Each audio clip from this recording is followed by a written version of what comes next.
السلام علیکم۔ آج میں تھوڑا سا جو ہے عیسائی عقیدے کے بارے میں بتاؤں گی کہ عیسائی عقیدے کے بارے میں کوئی ہم سے کرسچن سوال کرنے لگے کہ جو ہے ہم خدا کو مانتے ہیں اس طریقے سے اور عیسیٰ علیہ السلام کے بارے میں، تو پھر ہم ان کو کیسے جواب دیں؟ دیکھیے سورہ مائدہ میں آیت 72 میں کیا ہے؟ در حقیقت اس میں اللہ تعالیٰ جو ہے عیسائیوں کے بارے میں اسپیشلی بتاتے ہیں، وہ لوگ یقیناً کافر ہو چکے ہیں جنہوں نے یہ کہا کہ اللہ مسیح ابن مریم ہے، حالانکہ مسیح نے تو یہ کہا تھا کہ اے بنی اسرائیل اللہ کی عبادت کرو جو میرا بھی پروردگار ہے اور تمہارا بھی پروردگار۔ یقین جانو کہ جو شخص اللہ کے ساتھ کسی کو شریک ٹھہرائے اللہ نے اس کے لیے جنت حرام کر دی ہے اور اس کا ٹھکانہ جہنم ہے، اور جو لوگ یہ ظلم کرتے ہیں ان کو کسی قسم کی یار و مددگار میسر نہیں آئیں گے۔ اب دیکھیے کچھ کرسچن جو ہے کئی طرح کے ہوتے ہیں، ایک جو ہیں عیسیٰ علیہ السلام کو اللہ تعالیٰ کا بیٹا کہتے ہیں، اور ایک ٹرینٹی کو مانتے ہیں کہ عیسیٰ علیہ السلام کو بھی مانتے ہیں، مریم علیہ السلام کو بھی مانتے ہیں اور اللہ تعالیٰ کو بھی مانتے ہیں، تینوں کو مانتے ہیں، تیسروں میں تین میں سے ایک ہے، یعنی کہ تین میں سے ایک وہ اللہ تعالیٰ کو بتاتے ہیں، یعنی کہ تین میں سے تیسرا اللہ تعالیٰ ہے۔ اور اب ان کا عقیدہ کیا ہو گیا ہے، وہ اب کیا کہتے ہیں کہ عیسیٰ علیہ السلام ہی خدا ہے۔ اب اللہ تعالیٰ وہ یہاں یہی بات فرما رہے ہیں کہ وہ لوگ یقیناً کافر ہو چکے ہیں جنہوں نے یہ کہا کہ اللہ ہی ابن مسیح مریم ہے، یعنی کہ عیسیٰ علیہ السلام ہی اللہ تعالیٰ ہے۔ تو یہ جو بات ہے بہت بڑی بات ہے۔ دیکھیے اللہ تعالیٰ کے اوپر ایسی بات کو ڈالنا، ایسی بات کو کہنا جو اللہ تعالیٰ نے کہیں جس کی سن ہی نہیں دی، اس لیے تو یہ بہت زیادہ گمراہ ہیں، اس لیے تو اللہ تعالیٰ ان کو اب ان کے بارے میں اللہ تعالیٰ بتا رہے ہیں۔ حالانکہ مسیح نے تو یہ کہا تھا، جبکہ عیسیٰ علیہ السلام نے کیا کہا تھا کہ اے بنی اسرائیل اللہ کی عبادت کرو جو میرا بھی پروردگار ہے اور تمہارا بھی پروردگار ہے، یعنی کہ عیسیٰ علیہ السلام نے ایسا کچھ نہیں کہا تھا۔ عیسیٰ علیہ السلام نے کیا، سارے رسول ایک ہی پیغام لے کر آئے تھے کہ اللہ کی عبادت کرو، اللہ کی بات مانو، اللہ تعالیٰ کے ساتھ شریک نہ ٹھہراؤ، یہ سب تو کہا تھا نا۔ لیکن ان کا کیا ہے، انہوں نے عیسیٰ علیہ السلام کو خدا بنا لیا، کچھ نے خدا کا بیٹا بنا لیا، نعوذ باللہ۔ اب یہ جو ہے انہوں نے ان کے بڑے بڑے جو علماء نے انہوں نے گھڑی باتیں، اور آج جو ہے کتنی بڑی میجورٹی جو ہے ان کے پیچھے چل رہی ہے۔ اگر جو یہ خود اپنی کتاب پڑھتے اور اس میں اب جو ہے تبدیلی ہو چکی ہے، تو اس لیے یقین جانے کہ جو شخص اللہ کے ساتھ کسی کو شریک ٹھہرائے، یعنی کہ اللہ تعالیٰ کو بھی مانے اور ساتھ میں اللہ تعالیٰ کے ساتھ شریک بھی ٹھہرائے، اللہ نے اس کے لیے جنت حرام کر دی ہے اور اس کا ٹھکانہ جہنم ہے، اور جو لوگ یہ ظلم کرتے ہیں ان کو کسی قسم کا یار و مددگار میسر نہیں آئے گا۔ اب دیکھیے اللہ تعالیٰ کیا فرما رہے ہیں، اب جو ایک اللہ کو نہیں مانے گا اللہ تعالیٰ کے ساتھ شریک ٹھہرائے گا، اب شریک وہ چاہے چھوٹا ہو یا بڑا ہو، اب چاہے اس میں مسلمان ہی کیوں نہ ہو، وہ مسلمان ہے، اللہ تعالیٰ کو مان ہے لیکن قبروں پر بھی جا رہے ہیں، یہ بھی شرک ہی ہوتا ہے، اس کی چاہے چھوٹی قسم ہے، یا پھر جو ہے اپنی نفسانی خواہشات کے پیچھے چل رہا ہے، پوری طریقے سے اپنے دل کی باتیں مان رہے ہیں، اور جو پوری طریقے سے جنہوں نے شرک ہی کر لیا ہے، اللہ تعالیٰ کے ساتھ شریک ہی ٹھہرا لیا ہے، تو اللہ تعالیٰ نے ایسے لوگوں پر جنت حرام کر دی ہے۔ اب نیکسٹ آیت میں دیکھتے ہیں اللہ تعالیٰ کیا فرما رہا ہے، کرسچن سے ہی اللہ تعالیٰ بات کر رہے ہیں 73 میں، وہ لوگ بھی یقیناً کافر ہو چکے ہیں۔ اب اللہ تعالیٰ دوسرے قسم کے عیسائیوں کی بات کر رہے ہیں، وہ لوگ بھی یقیناً کافر ہو چکے ہیں، کافر مطلب کفر کرنے والے، انکار کرنے والے، جنہوں نے یہ کہا کہ اللہ تین میں سے تیسرا ہے، حالانکہ ایک خدا کے سوا کوئی خدا نہیں، جبکہ اللہ تعالیٰ کیا فرما رہے ہیں، اللہ تعالیٰ تو صرف ایک ہی ہے، اللہ تعالیٰ کے سوا اور کوئی خدا نہیں ہے۔ اور اگر یہ لوگ اپنی اس بات سے باز نہ آئے تو ان میں سے جن لوگوں نے ایسا کفر کا ارتکاب کیا ہے ان کو دردناک عذاب پکڑ کر رہے گا۔ تو اللہ تعالیٰ کیا فرما رہے ہیں، اب ان بہت سے وہ کیا عقیدہ ہے کرسچنس کا کہ اللہ تعالیٰ جو ہے تین میں سے تیسرے ہیں، یعنی کہ مریم علیہ السلام کو بھی خدا کے دائرے میں لا کر کھڑا کر دیا، عیسیٰ علیہ السلام کو بھی، اور ساتھ میں جو ہے اللہ تعالیٰ کو، کہ تین میں سے تیسرا ہے اللہ تعالیٰ۔ تو اللہ تعالیٰ ان کو بھی پوائنٹ آؤٹ کر رہے ہیں کہ ایسے لوگ بھی کافر ہیں، ایسے لوگوں کو بھی اللہ تعالیٰ نہیں بخشے گا۔ اب اس میں تینوں طرح کے لوگ آ گئے، بیٹا بنانے والے بھی، پوری طریقے سے اللہ ماننے والے بھی عیسیٰ علیہ السلام کو، اور تین میں سے تیسرا بتانے والے، ٹرینٹی، تو بہت زیادہ لوگ مانتے ہیں اس چیز کو، حالانکہ ایک خدا کے سوا کوئی خدا نہیں۔ اللہ تعالیٰ کیا فرما رہے ہیں، حالانکہ اللہ تو صرف ایک ہی ہے، اللہ تعالیٰ کو ضرورت نہیں ہے کسی کی بھی خدائی میں اپنی، اللہ تعالیٰ بے نیاز ہے سب سے۔ اور اگر یہ لوگ اپنی اس بات سے باز نہ آئے، اللہ تعالیٰ کیا فرما رہا ہے، اگر جو انہوں نے یہ ساری باتیں نہ چھوڑی، ان باتوں سے باز نہ آئے، غور و فکر نہ کری، اور اسی طریقے پر لگتے لگتے ان کو موت آ گئی، جن لوگوں نے ایسے کفر کا ارتکاب کیا ہے ان کو دردناک عذاب پکڑ کر رہے گا، یعنی کہ اب اس میں دیکھو سب کی بات نہیں ہو رہی، اللہ تعالیٰ یہ نہیں کہہ رہے کہ تمام کرسچن کو پکڑ کر، جو جو جس کیٹیگری کا ہوگا اس کو اللہ تعالیٰ ویسا ویسا عذاب دے گا۔ کفر تو یہ سبھی کر رہے ہیں، کسی کی کیٹیگری بہت زیادہ بڑی ہے، کسی کی، اور مطلب ہر اب یہ کیا کرتے ہیں، اندھے بہرے ہو کر، گنگے ہو کر، اندھے بہرے گنگے ہو کر کس کے پیچھے چل رہے ہیں؟ اپنے جو ہے علماء کے پیچھے چل رہے ہیں۔ ان کا کیا ہے کہ اللہ تعالیٰ ہمیں بخش دے گا، عیسیٰ علیہ السلام ہمارے لیے صلیب پہ چڑھ گئے، عیسیٰ علیہ السلام ہمارے لیے ہمارے سارے گناہ معاف کرا دیے، عیسیٰ، ہر بچہ جو ہے ماں کے پیٹ سے جو ہے ناپاک پیدا ہوتا ہے، اس کو پاک کیا جاتا ہے، گنہگار پیدا ہوتا ہے، اس کو پاک کیا جاتا ہے، اس کو گناہوں سے پاک کیا جاتا ہے، اس کو پانی میں ڈبو کے، ان کا جو پانی وغیرہ ہوتا ہے اس میں، تو اسی لیے اللہ تعالیٰ کیا فرمانا ہے، میں نے اس سے پہلے کلر کی صورت اور رنگ کی، اللہ تعالیٰ کا رنگ جو ہے سب سے بہترین ہے، یعنی کہ جس پر اللہ تعالیٰ اپنا رنگ چڑھا دے اس سے بہتر کچھ نہیں ہو سکتا۔ اب ان کا اس والے عقیدے کی اللہ تعالیٰ فرما رہے ہیں کہ تم جو وہ یہ کہتے ہو نا کہ ماں کے پیٹ سے بچہ گنہگار پیدا ہوتا ہے، اور جو ہے پھر وہ اس کو اگر جو وہ اس کو جو ہے ایسے اس کو پانی میں نہیں ڈبوئیں گے تو وہ گناہ اس کے معاف نہیں ہوں گے۔ جبکہ اللہ تعالیٰ کیا رہا ہے، اللہ تعالیٰ کو ماننا، اللہ تعالیٰ کی بات ماننا چاہیے، اپنے پیٹ سے انہوں نے بہت کچھ گھڑ رکھا ہے۔ اب نیکسٹ آیت میں اللہ تعالیٰ کیا فرما رہے ہیں، کیا پھر بھی یہ لوگ معافی کے لیے اللہ کی طرف رجوع نہیں کریں گے؟ اب دیکھیے ان کے مذہب میں معافی کا کانسیپٹ نہیں ہے۔ ان کے مذہب میں کرسچنس میں کیا ہے، ان کے جو پوپس وغیرہ ہیں وہ کیا کہتے ہیں کہ عیسیٰ علیہ السلام آئے، ہمارے لیے صلیب پر چڑھ گئے، اللہ تعالیٰ رحمان اور رحیم ہے، اور ہمیں جو ہے جہنم میں نہیں ڈالا جائے گا، ڈالا بھی جائے گا تو چند بہت تھوڑے سے دن کے لیے ڈالا جائے گا، یہ ڈالا ہی نہیں جائے گا کیونکہ کفارہ ہو گیا، عیسیٰ علیہ السلام آئے اور ہمارے لیے جو ہے انہوں نے صلیب چڑھ دی، اب جو ہے انہوں نے ہمارے سارے گناہ معاف کروا دیے اور ہمارے لیے سب کچھ حلال کرا دیا، اور اسی لیے وہ کبھی توبہ کی طرف آتے ہی نہیں ہیں۔ تو اللہ تعالیٰ کیا فرما رہے ہیں، کیا پھر بھی یہ لوگ معافی کے لیے اللہ کی طرف رجوع نہیں کریں گے، یعنی کہ معافی نہیں مانگیں گے اللہ تعالیٰ سے، توبہ نہیں مانگیں گے؟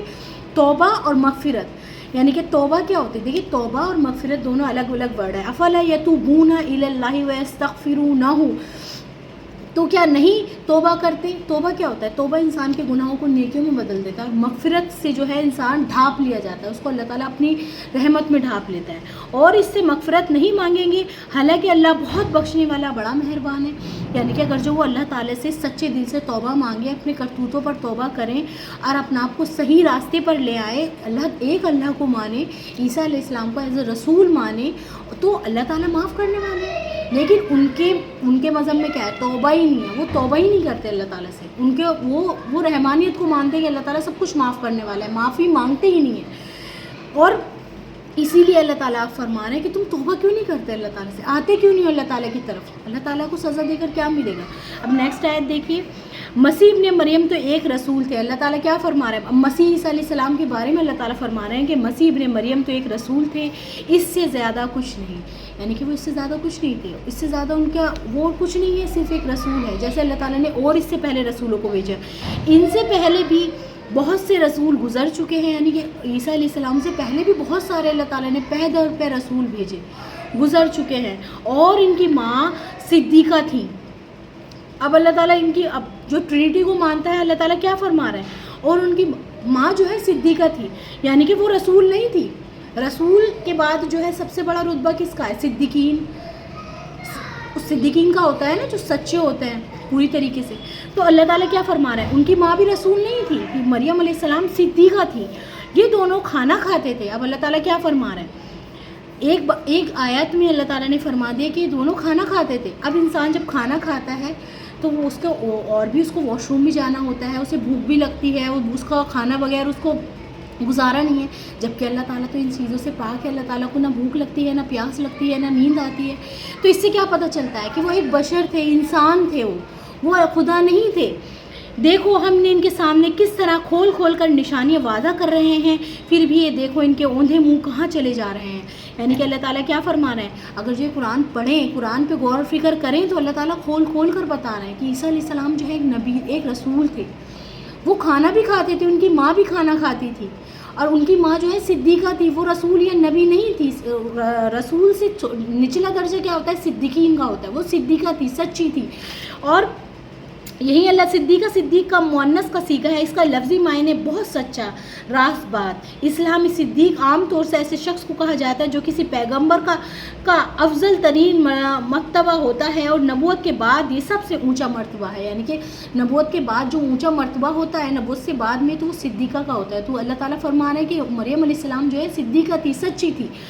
تو ان کی جو کہتے ہیں نا بہت سے کہتے ہیں کہ ان پر وحی نازل ہوتی تھی مریم علیہ السلام پر، وہ نبی نہیں تھی، صدیقہ تھی، اللہ تعالیٰ نے بتایا ہے قرآن میں. تو وہ کھانا بھی کھاتے تھے، وہ خدا نہیں تھے، خدا کھانے پینے کی چیزوں سے پاک ہیں. ایک بات پہ اللہ تعالیٰ نے ساری چیزوں کے آنسر دے دی کہ خدا کھانا نہیں کھاتے، خدا ان سب چیزوں سے پاک ہیں. اور اے پیغمبر ان سے کہو کہ کیا تم اللہ کے سوا ایسی مخلوق کی عبادت کرتے ہو جو تمہیں نہ کوئی فائدہ پہنچانے کی طاقت رکھتی ہے نہ نقصان پہنچانے کی، جبکہ اللہ ہر بات کو سننے والا، ہر چیز کو جاننے والا ہے. اب یہاں اللہ تعالیٰ ایک چیز اور فرما رہے ہیں کہ تم پھر بھی اللہ تعالیٰ کو چھوڑ کر عیسیٰ علیہ السلام کو خدا بناتے ہو، مریم علیہ السلام کو خدا بناتے ہو، جبکہ وہ تمہیں نہ نفع پہنچا سکتے ہیں نہ نقصان. کیونکہ خدا کون ہے؟ اللہ تعالیٰ تو صرف ایک ہی ہے. اللہ تعالیٰ کو کسی کے وسیلے کی، کسی کی ضرورت نہیں ہے اللہ تعالیٰ کو کہ ہم کسی کے تھرو مانگیں اللہ تعالیٰ سے. اللہ تعالیٰ ڈائریکٹ سننے والے ہیں. اب اللہ تعالیٰ اس سے کیا پتہ چلتا ہے؟ بہت سے وسیلے سے مانگتے ہیں کہ قبروں پر جائیں گے تو ہماری دعا سنی جائے گی، یا کسی اچھے عالم یا درویش کے پاس جائیں گے تو ہماری دعا سنی جائے گی. اللہ تعالیٰ ڈائریکٹ سننے والے ہیں. اور پھر اللہ تعالیٰ کیا فرما رہے ہیں؟ تو اللہ تعالیٰ یہ فرما رہے ہیں کہ اے پیغمبر ان سے کہو کیا تم اللہ کے سوا ایسی مخلوق، یعنی کہ جو اللہ تعالیٰ نے کی بنائی ہوئی مخلوق ہے، رسول بھی اللہ تعالیٰ کے بنائے ہوئے ہیں جتنی بھی، اور مریم علیہ السلام بھی اللہ تعالیٰ کے بنائے ہوئے، ان کو خدائی میں شریک کر لیا، تم نے ان کو خدا بنا لیا، جبکہ وہ قیامت والے دن تمہیں نہ کوئی نقصان پہنچا سکتے ہیں نہ نفع. اللہ تعالیٰ تو حساب کتاب لے گا. عیسیٰ علیہ السلام کہہ دیں گے کہ میں نے نہیں کہا تھا کہ میری عبادت کرو. اللہ تعالیٰ عیسیٰ علیہ السلام کی بات ہم نے اس سے پہلے پڑھی نا. عیسیٰ علیہ السلام نے کیا کہا کہ اللہ تعالیٰ کے ساتھ شریک نہ ٹھہراؤ، اللہ تعالیٰ کی عبادت کرو، ایک اللہ کو مانو. عیسیٰ علیہ السلام کی ساری باتیں ہم نے پڑھی ہے نا. اللہ کی عبادت کرو، جو میرا بھی پروردگار ہے تمہارا بھی پروردگار ہے. یقین جانو کہ جو شخص اللہ کے ساتھ شریک ٹھہراتا ہے اللہ اس کے لیے جنت حرام کر دی ہے اور اس کا ٹھکانہ جہنم ہے. اور جو لوگ یہ ظلم کرتے ہیں اس کو کسی قسم کا یار و مددگار میسر نہیں آئے گا. تو عیسیٰ علیہ السلام تو یہ بول دیں گے کہ اللہ تعالیٰ میں نے تو اپنا پیغام پہنچا دیا تھا، میں نے نہیں کہا تھا کہ میری عبادت کرو، میں نے تو ایک اللہ تعالیٰ کی عبادت کرنے کے لیے کہا تھا. اور جو شرک کرتے ہیں اللہ تعالیٰ نے اس پر جنت حرام کر دی ہے، میں نے ان کو بتا دیا تھا. لیکن اس کے بعد بھی انہوں نے اتنی بڑی بات انہوں نے اپنے منہ سے نکالی. جبکہ اللہ ہر بات کو سننے والا، ہر چیز کو جاننے والا ہے. اب یہاں اللہ تعالیٰ نے بتا دیا کہ اللہ تعالیٰ ڈائریکٹ سننے والے ہیں، ڈائریکٹ جاننے والے ہیں. تم اپنے دل میں کوئی چیز رکھو گے اللہ تعالیٰ وہ بھی جان لے گا. اور اللہ سے یہ بھی کہو کہ اور ان سے یہ بھی کہو کہ اہل کتاب اپنے دین میں ناحق غلو کرنا اور ان لوگوں کو خواہشات کے پیچھے نہ چلو جو پہلے خود ہی گمراہ ہوئے ہیں. اب دیکھیے اللہ تعالیٰ ان سے کیا فرما رہا ہے اہل کتاب سے. اہل کتاب یہودی بھی ہیں اور کرسچنس بھی ہیں کہ اپنے دین میں غلو مت کرو. غلو کیا ہوتا ہے؟ بہت سے آگے بڑھ جانا، حد سے آگے بڑھ جانا. جیسے عیسیٰ علیہ السلام کو خدا مان لینا، عزیر علیہ السلام کو خدا مان لینا، خدا کا بیٹا مان لینا، فرشتوں کو اللہ تعالیٰ کی بیٹیاں مان لینا، جبکہ اللہ تعالیٰ نے ایسا کچھ نہیں کہا. تو یہاں اللہ تعالیٰ یہی فرما رہے ہیں اور ان لوگوں کی خواہشات کے پیچھے نہ چلو جو پہلے خود بھی گمراہ ہیں، بہت سے دوسروں کو بھی گمراہ کیا اور سیدھے راستے سے بھٹک گئے. یعنی کہ ایسے لوگوں کے ہمیں پیچھے نہیں چلنا جو گمراہ ہیں. اپنی آنکھیں کھول کر رکھنی ہے اور دیکھنا ہے کہ کون سیدھے راستے پہ ہے، کون صحیح طرف جا رہا ہے، کون غلط طرف. اگر جو میجورٹی کے پیچھے جا رہا ہے، میجورٹی جو ہے اندھی بہری بن کر ایک چیز کے پیچھے چل رہی ہے اور ہمیں دکھ بھی رہا ہے، ہمارا دل کہہ بھی رہا ہے کہ غلط ہے، اور جب بھی ہم چلتے جا رہے ہیں دل میں آواز آتی ہے، ایسی بات نہیں. اللہ تعالیٰ حق کی اللہ تعالیٰ نے بات طلب رکھی ہے ہر انسان کے دل میں. وہ یہ ہے انسان اگنور کرتا کرتا آگے بڑھتا چلا جاتا ہے، پھر وہ جو ہے حق کی آواز آنی بھی بند ہو جاتی ہے. اور ایسی میجورٹی کے پیچھے چلنے سے کیا ہوتا ہے؟ انسان گمراہ ہوتا چلا جاتا ہے. اب پھر اللہ تعالیٰ نے کیا فرمایا؟ بنو اسرائیل کے جو لوگ کافر ہوئے، یعنی کہ جنہوں نے کفر کیا، اللہ تعالیٰ کا انکار کیا، اللہ تعالیٰ کی کتابوں میں گڑبڑ کی، اللہ تعالیٰ کی بات نہیں ماری، ان پر داؤد علیہ السلام اور عیسیٰ ابن مریم کی زبان سے لعنت بھیجی گئی تھی. یعنی کہ داؤد علیہ السلام کی زبان سے بھی ان پر لعنت بھیجی گئی تھی اور عیسیٰ علیہ السلام کی زبان سے بھی. یہ سب اس لیے ہوا کہ انہوں نے نافرمانی کی تھی اور حد سے گزر جایا کرتے تھے. اللہ تعالیٰ کیا فرما رہا ہے کہ اللہ تعالیٰ نے کیوں لعنت بھیجی تھی انہوں نے؟ کیونکہ یہ حد سے آگے بڑھ جایا کرتے تھے، غلو کرتے تھے نا. اب اللہ تعالیٰ جو چیز اللہ تعالیٰ نے نہیں کہی وہ باتیں اللہ تعالیٰ کے ذمہ ڈالتے تھے، یا پھر نبیوں کا رتبہ جو ہے یا تو اتنا گھٹا دیتے تھے، ان کو قتل کرنے پر تل جاتے تھے، یا پھر اتنا بڑھا دیتے تھے ان کو خدائی میں شریک کر لیتے تھے. اس لیے اللہ تعالیٰ فرما رہے ہیں یہ حد سے گزر جایا کرتے تھے، اس لیے ان دونوں نے ان پر کیا کی؟ لعنت کی. اب دیکھیے ان پر جو ہے جو اللہ تعالیٰ کے نافرمانی، یہ آپس میں بھی ایک نہیں ہے.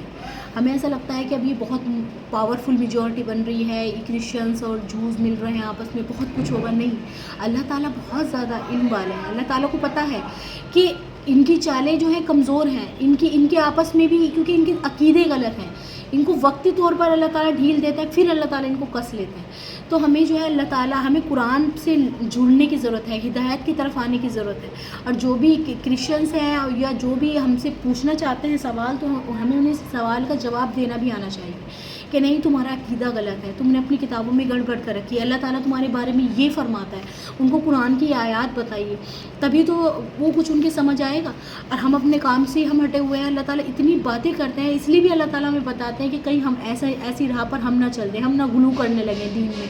ہم نہ کبھی حضور صلی اللہ علیہ وسلم کو، اب بہت سے کیا کرتے ہیں، حضور صلی اللہ علیہ وسلم کو اللہ تعالیٰ کے لا کر برابر کھڑا کر دیتے ہیں، جبکہ اللہ تعالیٰ کے رسول ہیں، ان کے راستے پر چلنا ہے، ان کی سنتوں کو ماننا ہے، قرآن کو پکڑنا ہے. اور جو ہے قبروں پہ جاتے ہیں یا پھر جو ہے اپنے دین میں الگ رسمیں ایجاد کر دیتے ہیں، تو ان سب کو بھی اللہ تعالیٰ نہیں چھوڑے گا. اللہ تعالیٰ سب کو دیکھنے والا ہے، سب کو سننے والا ہے. تو اللہ تعالیٰ ہم نے جو پڑھا ہے، اللہ تعالیٰ اس کو قبول فرما لے. جزاک اللہ خیر کثیر.